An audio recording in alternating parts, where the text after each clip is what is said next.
لقد حزاهم وغدهم عدهم وكلهم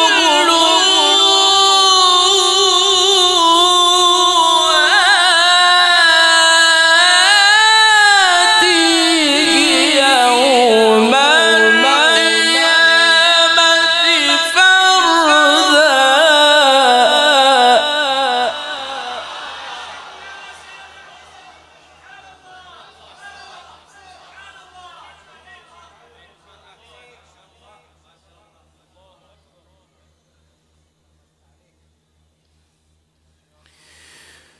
إن الذين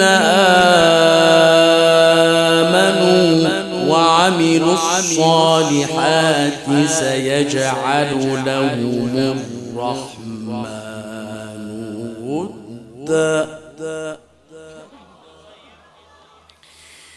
فإنما يسرناه بلسانك لتبشر به المتقين وتنذر به قوما لدا.